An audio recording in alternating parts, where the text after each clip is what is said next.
Mga ka-good shit, troubleshoot na naman tayo. Electrical works from mechanical by Japit mga ka-good shit. Yan, i-assist lang muna tayo mga ka-good shit. Kasi papalit siya ng contactor mga ka-good shit, Ayun.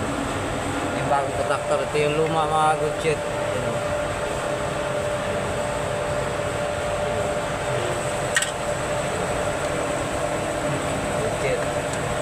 Ball na yung kuryente mga gutsit kasi dahil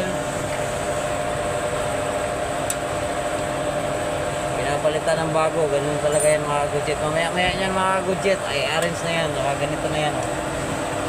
Wala ka makita ang ball yan. Yun yung panibago mga gutsit. Check lang natin na maayos mga gutsit. Ito yung board yung mga gutsit.